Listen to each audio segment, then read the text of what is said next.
Kamusta? Ngayon, ituturo ko sa inyo ang ilan sa mga uri ng paggawa ng shade o anino para sa isang imahe o larawan. Kaya ano pang hinihintay natin? Simulan na natin.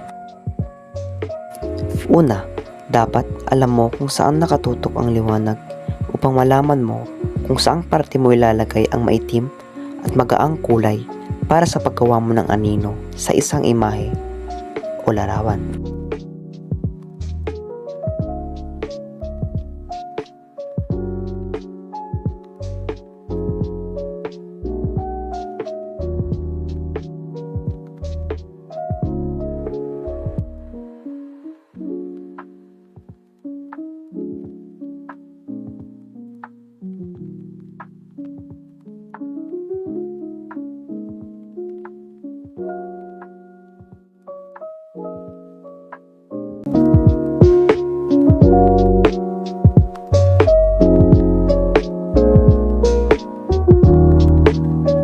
Unang shading na ituturo ko sa inyo ay ang hatching.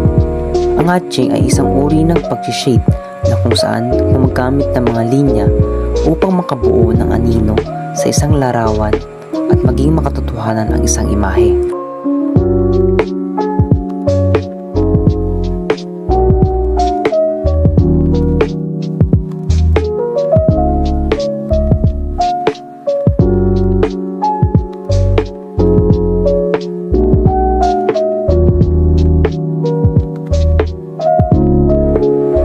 Pangalawa, ang cross-hatching. Ang cross-hatching ay katulad ng hatching, ngunit imbis na gumamit ng parallel na linya, ay gumagamit ng intersecting line or magkasulubong na linya upang makagawa ng isang anino para sa isang imahe.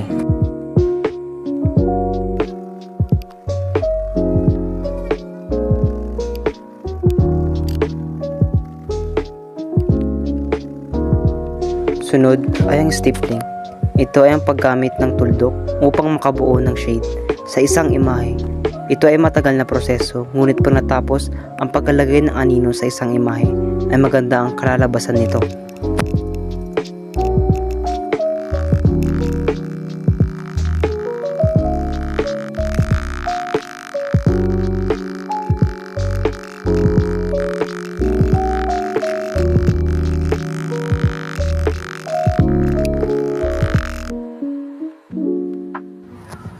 Sunod, scumbling.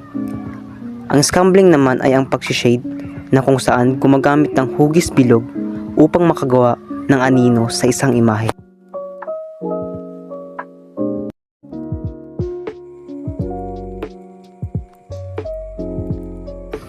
Panghuli ay ang smudging.